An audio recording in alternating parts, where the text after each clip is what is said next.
Halo, assalamualaikum warahmatullahi wabarakatuh. Jadi saat ini saya lagi berada di Waduk Selorejo. Jadi kebetulan kita camping di sini sambil menunggu sarapan pagi. Hari ini kita akan menjawab pertanyaan yang sering ditanyakan ke kita tentang program hamil jenis kelamin. Bisa nggak jenis kelamin itu kita program? Kan banyak pasangan yang sudah punya anak laki-laki, pingin anak perempuan, kebalikannya yang sudah punya anak perempuan pingin anak laki-laki. Oke, jadi untuk video ini kita akan bahas bagaimana cara kita memprogram anak, baik itu anak laki-laki ataupun anak perempuan. Oke, sebelumnya kita tunggu iklan yang berikut ini.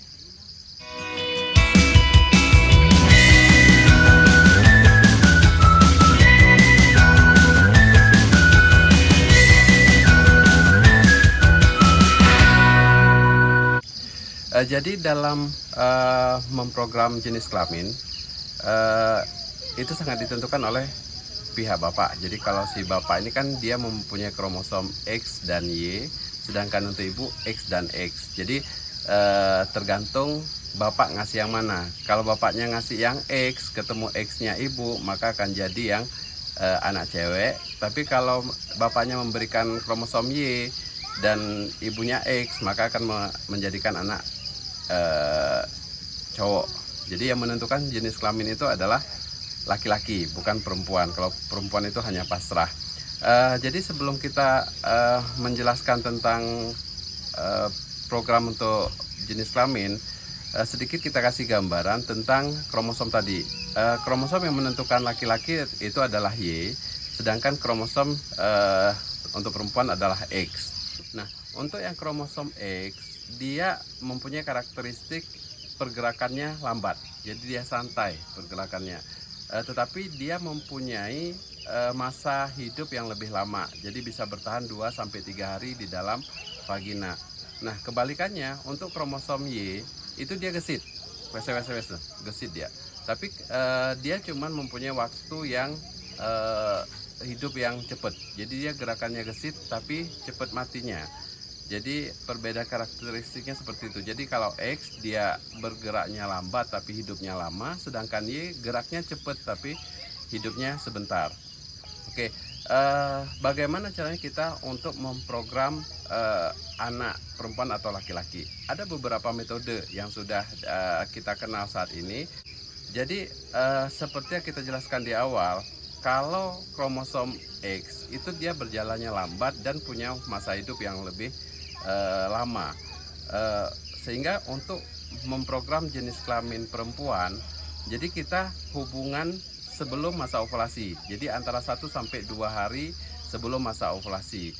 Kebalikannya, kalau ingin anak laki-laki, maka dianjurkan untuk berhubungan pada saat masa ovulasi, karena seperti kita tahu bahwa yang kromosom Y itu dia pergerakannya sangat cepat, dan kalau masa ovulasi dia cepat ketemu dengan sel telur. Jadi peluang untuk terjadi anak laki-laki lebih besar dibandingkan anak perempuan. Tapi kalau sebelum masa ovulasi hubungan yang dilakukan, kemungkinan yang Y sudah mati duluan, sehingga tinggal yang X yang bergerak, sehingga ketika sel telur keluar ketemu, maka akan menghasilkan anak perempuan. Angka keberhasilan dengan metode Setters ini sekitar 70-80%. Oke, untuk yang kedua, bagaimana cara kita memprogram jenis kelamin, yaitu dengan posisi hubungan suami istri. Untuk metode ini sebenarnya masih dipertanyakan, bukti ilmiahnya masih sangat sedikit, tetapi tidak salahnya untuk dicoba. Untuk program jenis anak laki-laki itu dibutuhkan penetrasi yang lebih dalam. Jadi diharapkan semakin dekat sperma dengan rahim, maka semakin besar yang kromosom Y-nya itu ketemu dengan sel telur. Maka dianjurkan untuk posisi yang terbaik untuk memprogram jenis anak laki-laki adalah dengan woman on top. Jadi woman on top itu si cewek yang berada di atas, atau bisa juga dengan doggy style. Sedangkan untuk memprogram jenis kelamin anak perempuan itu diharapkan lebih jauh posisi penetrasinya, jadi bisa dengan posisi misionaris, atau intinya dikeluarkannya jangan terlalu dekat dengan leher rahim, sehingga yang X-nya lebih besar peluang untuk ketemu dengan sel telur. Ya, tapi tadi angka keberhasilannya masih dipertanyakan karena belum ada penelitian ilmiahnya. Yang ketiga adalah dengan metode abstinensia. Maksudnya metode abstinensia itu adalah puasa sebelum berhubungan. Artinya kita punya jarak yang lebih lama untuk berhubungan suami istri. Dengan kita memberikan jarak yang lebih lama dengan hubungan yang pada saat kita program, semakin memperbesar peluang spermanya semakin banyak, sehingga peluang untuk mendapatkan anak laki-laki lebih banyak. Jadi kalau ingin anak laki-laki sebelum masa ovulasi, dianjurkan tidak berhubungan dulu minimal 2-3 hari. Ketika masa ovulasi dilakukan hubungan untuk memperbesar kemungkinan terjadinya anak laki-laki. Yang keempat adalah dengan mengatur pola makan. Untuk memprogram jenis kelamin anak laki-laki, itu pola makan itu diatur si suami banyak makan daging, sedangkan si istri banyak makan sayur. Jadi pola makan ini mulai dibiasakan atau dipolakan minimal 3 hari sebelum kita program hamil. Jadi untuk anak laki-laki, bapaknya jadi macan, makan daging-dagingan, ibunya makan sayur. Kebalikannya, kalau ingin program anak perempuan, si suami suruh banyak makan sayur, sedangkan istri yang banyak makan daging. Karena kromosom X akan meningkat kalau pada istri yang banyak makan daging. Yang kelima adalah dengan mengatur pola orgasme. Jika ingin anak laki-laki, maka usahakan bahwa si cewek yang orgasme duluan. Kebalikannya, kalau ingin anak perempuan, si suami yang orgasme duluan. Dan yang terakhir, untuk memprogram jenis kelamin, itu bisa dengan membilas vagina. Untuk mendapatkan anak laki-laki, itu dibutuhkan kondisi vagina yang basah. Sehingga diperlukan untuk membilas dengan memakai 1 teh baking soda dalam 10 ml air. Kebalikannya, kalau ingin punya anak perempuan, itu dibutuhkan suasana vagina yang asam.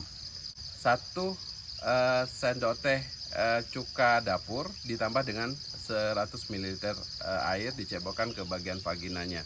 Tetapi metode ini sebenarnya secara medis tidak terlalu direkomendasikan, karena dengan membilas seperti ini juga sebenarnya meningkatkan resiko terjadinya infeksi di vagina. Jadi kalau saya sih tidak menganjurkan, tapi kalau memang udah kebelet pingin program jenis kelamin, ya monggo, mau dicoba tidak apa-apa. Nah, apakah ada metode lain untuk memprogram jenis kelamin?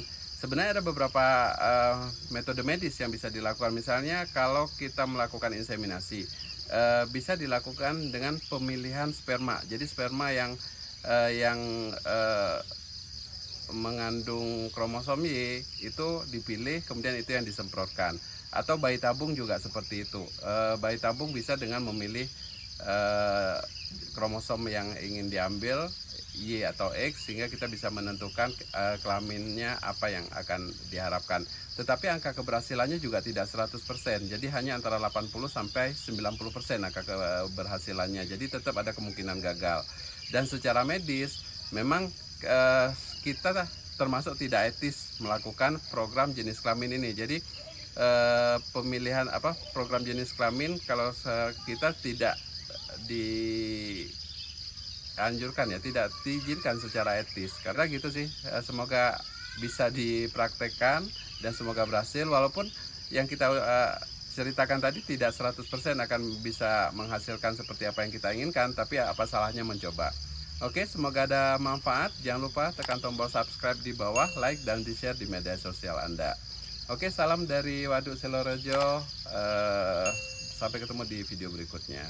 Assalamualaikum.